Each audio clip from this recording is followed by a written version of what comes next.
ಯವ್ವ, ಇಷ್ಟೊಂದೆಲ್ಲ ಅಕ್ಕಿ ಬೇಳೆ ಮೂಟೆ, ತರಕಾರಿ, ಸೊಪ್ಪು ಎಲ್ಲ ತಂದಾಕವ್ರೆ ಅಂದರೆ ಪಕ್ಕ ಶಿವಣ್ಣಂಗೆ ವಿಷಯ ಗೊತ್ತಾಗಿರ್ತೈತೆ.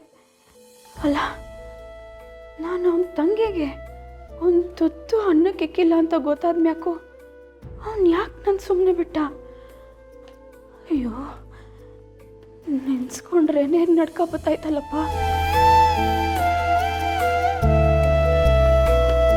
ಲೀಲಕ್ಕ,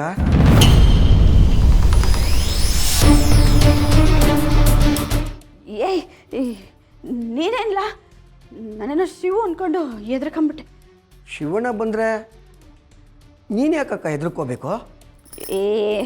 ಏನಿಲ್ಲ, ಅದೇನು ಬಂದಿದ್ದು ಹೇಳು. ಲೀಲಕ್ಕ, ಇನ್ನೊಂದು ಗ್ಲಾಸ್ ನೀರು ಕೊಡ್ತೀಯಾ? ಅಷ್ಟೇನಾ?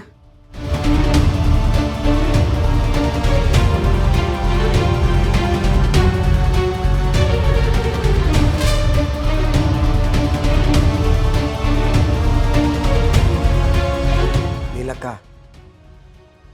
ಗುಂಡಮ್ಮ ಶಿವಣ್ಣನಿಗೆ ಮಾತ್ರ ಅಲ್ಲ, ನನಗೂ ತಂಗಿನೇಯ.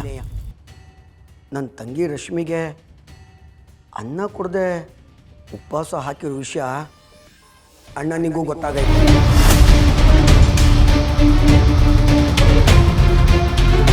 ನೋಡ್ಲಿಲ್ಲಕ್ಕ, ಈ ವಿಷಯ ನನಗೂ ಯಾವತ್ತೂ ಗೊತ್ತಾಗಿತ್ತು. ಅಣ್ಣನಿಗೆ ಗೊತ್ತಾದರೆ ನಿನ್ನನ್ನು ಜೀವ ಸಹಿತ ಉಳ್ಸೋಕ್ಕಿಲ್ಲ ಅನ್ನೋ ಒಂದೇ ಒಂದು ಕಾರಣಕ್ಕೆ ಆ ಬೆಂಕಿ ಅಂತ ಸತ್ಯನ ನನ್ನ ಹೊಟ್ಟೆಯಲ್ಲಿ ಇಟ್ಕೊಂಡು ಇಷ್ಟು ದಿನ ಬದುಕಿದ್ದೆ. ಇನ್ನು ಮುಂದೆ ನನ್ನ ತಂಗಿ ಹೊಟ್ಟೆನಾಗೆ ಒಂದೇ ಒಂದು ತುತ್ತು ಹೋಗೋಷ್ಟು ಜಾಗ ಉಳ್ಕೊಂಡ್ರೂ ನಾನು ಸುಮ್ಮನೆ ಇರೋಕ್ಕಿಲ್ಲ.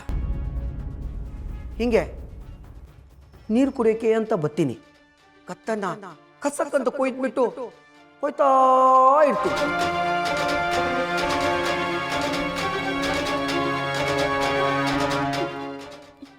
ಏಯ್ ಗುಡಂಬಿ, ಏನೆಲ್ಲ ಹೇಳ್ತಿದ್ಯಾ? ಇರಕ್ಕ, ಇನ್ನು ಮಾತು ಮುಗ್ದಿಲ್ಲ. ಶಿವಣ್ಣ ಏನು ಬೇಕಾದರೂ ಮಾಡ್ತಾನೆ. ಅವನಿಗೆ ಕೋಪ ಹೊಸಿ ಜಾಸ್ತಿ. ಆದರೂ ಸುಮ್ಕೆ ಅವನೇ. ಯಾಕೆ ಹೇಳು? ಶಿವಣ್ಣ ಅಕಸ್ಮಾತ್ ನಿನ್ನನ್ನು ಕತ್ತರಿಸಾಕ್ಬಿಟ್ರೆ ತನಗೆ ಅಂತ ಸಂಸಾರ, ಹೆಂಡ್ರು, ತಂಗಿಯವರೆಲ್ಲ ಅವರೇ. ಅವ್ರನ್ನ ಬಿಟ್ಟು ಜೈಲಿಗೆ ಹೋಗ್ಬೇಕಾಯ್ತದಲ್ಲ ಅಂತ ಒಂದು ಪಕ್ಷ ಸುಮ್ಮನೆ ಇದ್ರೂ ಇರ್ಬೋದು. ಆದರೆ ನನಗೆ ಹೆಂಡತಿ, ಮಕ್ಕಳು, ಹೇಳೋರು ಕೇಳೋರು, ಹಿಂದು ಮುಂದು ಯಾರೂ ಇಲ್ಲ. ಅವಾಗಲೇ ಹೇಳಿದ್ನಲ್ಲ, ಮಚ್ಚು ತಗೊಂಡು ಕೊಯ್ದ್ಬಿಟ್ಟು ಹೋಯ್ತಾ ಇರ್ತೀನಿ ಜೈಲಿಗೆ.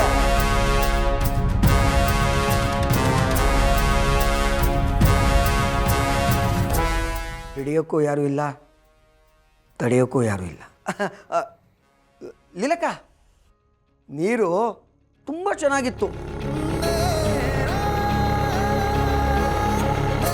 ಬರ್ತೀನಿ ಕಣಕ್ಕ, ಹುಷಾರು.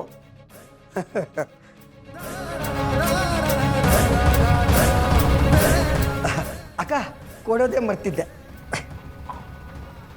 ಬಾದಾಮಿ ಕೆಜಿಗೆ 1000 ರೂಪಾಯಿ. ಇದನ್ನು ದಿನ ಬೆಳಗ್ಗೆ ತಿನ್ಬೇಕಂತೆ. ನೆನಪಿನ ಶಕ್ತಿ ಚುರುಕಾಯ್ತದೆ ಅಂತೆ. ತಗೊಳ್ಳಿ ಸರ್. 12 ಮೂಟೆ ಅಕ್ಕಿ, ಒಂದು ಚೀಲ ತರಕಾರಿ, ಸೊಪ್ಪು ನೆನಪಿರ್ಬೇಕಲ್ವಾ?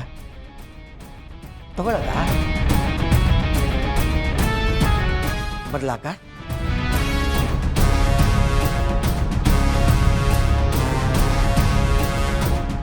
ಯವ್ವ, ಈ ಗೋಡಂಬಿ ನನ್ನ ಕೈಯಾಗ ಬಾದಾಮಿ ಇಕ್ಕಿ ಬಾಯಿನಾಗ ಬೆಂಕಿ ಉಗುಳು ಹೋಗ್ತಾವನಲ್ಲಪ್ಪ.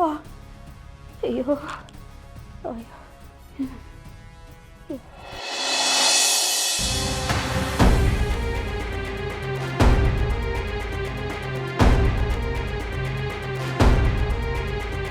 ಅದಕ್ಕೆ ನೀನು ತುಂಬ ಲೇಟಾಗಿ ಬಂದೆ. ಯಾಕೆ ಬಾನು? ಏನು ಹಂಗೆ ನೋಡ್ತಿದ್ದೀರಾ? ಇದನ್ನೆಲ್ಲ ಯಾಕೆ ತಂದಿರ್ಬೋದು ಹೇಳು? ಇದೇನಿದು ಇಷ್ಟೊಂದು ಮೂಟೆ? ಅಕ್ಕಿ, ಬೇಳೆ, ತರಕಾರಿ, ಸೊಪ್ಪು ಎಲ್ಲ ತಂದಿದ್ದಾರೆ. ಓ, ಮಾವ ಬಂದಿದ್ರಾ? ನಿಮ್ಮ ಮಾವ ಅಲ್ಲ ಅದಕ್ಕೆ, ನಮ್ಮ ಬಾವ ತಂದಿದ್ದು.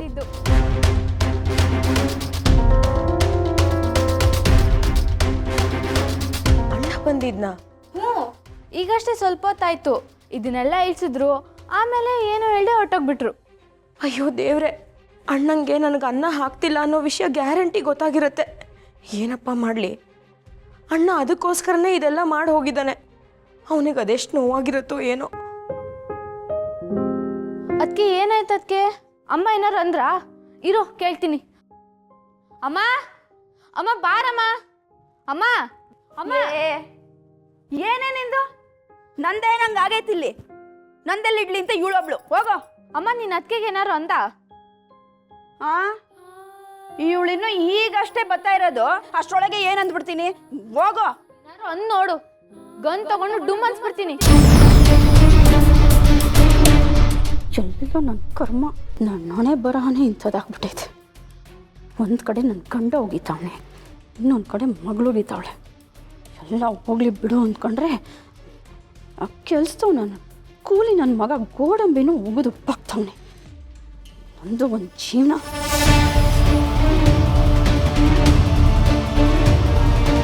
ಅದಕ್ಕೆ ನಂದು ಓದ್ಕೊಳ್ಳೋದಿದೆ, ನಾನು ಬರ್ತೀನಿ.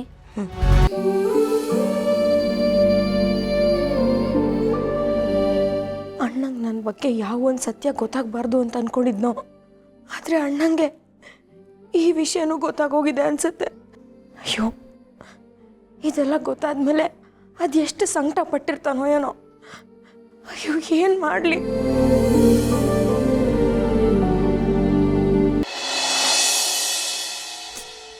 ರತ್ನ, ನಾನು ಎಷ್ಟು ಸಲ ಹೇಳಿದ್ರು ನೀನು ಸಮಾಧಾನನೇ ಆಗ್ತಿಲ್ವಲ್ಲ. ಎಲ್ಲ ತಿಳಿದವಳು ನೀನು. ನೀನೇ ಗಾಬರಿ ಆದರೆ ಅಲ್ಲಿ ಇಬ್ಬರು ಅಮ್ಮಂದ್ರಿಗೆ ಸಮಾಧಾನ ಮಾಡೋರು ಯಾರು? ನೀನೇನು ಗಾಬರಿ ಆಗಬೇಡ. ಗುಂಡನ್ನ ನೋಡ್ಕೊಳ್ಳೋದಕ್ಕೆ ನಾವೆಲ್ಲರೂ ಇದ್ದೀವಿ ತಾನೆ. ನಾವು ನೋಡ್ಕೋತೀವಿ. ನೀನು ಹೇಳ್ತಿದ್ಯಾ ಅಂತ ಸಮಾಧಾನ ಮಾಡ್ಕೋತೀನಿ ಅದಕ್ಕೆ. ಆದರೆ ನಾನು ಒಂದು ಸಲಿನಾದರೂ ಕುಂಡು ಹತ್ರ ಮಾತಾಡಲೇಬೇಕು. ಮಾತಾಡು, ಒಂದು ಸಲ ಅಲ್ಲ 100 ಸಲ ಮಾತಾಡು. ನೀನಂತ ತಡೆಯೋರು ಯಾರು? ಆದರೆ ಈಗ ಸದ್ಯಕ್ಕೆ ಬೇಡ. ಅತ್ತನ ಅದನ್ನೇ ಹೇಳಿದರು, ಅದಕ್ಕೆ ನಿನಗೆ ಕಾಲ್ ಮಾಡಿದೆ. ಸರಿ, ಅದು ಬಿಡು. ನಿಂದೇನು ವಿಶೇಷ ಇಲ್ವಾ? ಯಾವ ವಿಶೇಷನೂ ಇಲ್ಲ ಅದಕ್ಕೆ. ಹನಿಮೂನಲ್ಲೇ ರಜಾ ಆಗಿಬಿಟ್ಟೆ. ಅಲ್ಲ ರತ್ನ, ನಿಂಗೆ ಇರೆಗ್ಯುಲರ್ ಪೀರಿಯಡ್ಸ್ ಇನ್ನೂ ಸರಿ ಹೋಗಿಲ್ವಾ? ನಾನು ಕೊಟ್ಟಿರೋ ಮೆಡಿಸಿನ್ಸ್ ತಗೋತಿದ್ಯಾ ತಾನೆ? ಹ್ಞೂ ಅದಕ್ಕೆ. ಆದರೂ ಹಿಂಗಾಗ್ತಿದ್ಯಾ? ಸರಿ, ಏನಿಲ್ಲ ನೋಡಿ, ಇದರಲ್ಲಿ PCOD PCOS ಅಂತ 2 ಥರ ಇರುತ್ತೆ. PCOD ಅಂತಂದರೆ ಪಾಲಿಸಿಸ್ಟಿಕ್ ಓವರಿಯನ್ ಡಿಸೀಸ್ ಅಂತ. ಇದೊಂಥರ ಆರೋಗ್ಯ ಸ್ಥಿತಿ ಅಂತಲೇ ಹೇಳ್ಬೋದು. ಪಕ್ವತೆ ಬರದೇ ಇರೋವಂಥ ಎಗ್ಸ್ ರಿಲೀಸ್ ಆದಮೇಲೆ ಸಿಸ್ಟ್ ಫಾರ್ಮ್ ಆಗಿಬಿಡುತ್ತೆ. ಅದಾದಾಗಲೇ ಇರೆಗ್ಯುಲರ್ ಪೀರಿಯಡ್ಸ್ ಆಗುತ್ತೆ, ಪೀರಿಯಡ್ಸ್ ಲೇಟ್ ಆಗುತ್ತೆ. ಸರಿಯಾಗಿ ವ್ಯಾಯಾಮ ಮಾಡಿದರೆ, ಫುಡ್ ಹ್ಯಾಬಿಟ್ಸ್ ಚೇಂಜ್ ಮಾಡಿಕೊಂಡ್ರೆ ಇದು ಬೇಗ ವಾಸಿ ಮಾಡ್ಕೊಬೋದು. ಬಟ್ ಇದೆ ಇನ್ನೊಂದು ಹೇಳಿದ್ನಲ್ಲ, PCOS ಅಂತ. ಹಾಗಂತಂದರೆ ಪಾಲಿಸಿಸ್ಟಿಕ್ ಓವರಿಯನ್ ಸಿಂಡ್ರೋಮ್ ಅಂತ. ಇದು ಸ್ವಲ್ಪ PCODಗಿಂತ ಸ್ವಲ್ಪ ಸೀರಿಯಸ್ ಇಶ್ಯೂನೇ. ಇದರಲ್ಲಿ ಎಗ್ಸ್ ರಿಲೀಸ್ ಆಗೋದು ನಿತ್ಯ ಹೋಗ್ಬಿಡ್ಬೋದು. ಬಟ್ ಹೆದರ್ಕೋಬೇಡ ನೀನು. ನಿನ್ನ ಜೊತೆ ಸ್ಕ್ಯಾನಿಂಗಿಗೆ ನಾನು ಬರ್ತೀನಿ, ರಿಪೋರ್ಟ್ಸ್ ತೊಗೊಳ್ತೀನಿ, ನೋಡೋಣ. ಸರಿ ಅದಕ್ಕೆ. ಆದರೆ ಇವಾಗ ನನಗಿಂತ ಜಾಸ್ತಿ ಪಾಪ ರಶ್ಮಿಗೆ ಸಮಸ್ಯೆ ಇದೆ. ನೀವು ಅವಳ ಜೊತೆ ಇರಿ. ಅದೆಲ್ಲ ಸರಿ ಹೋಗುತ್ತೆ ರತ್ನ.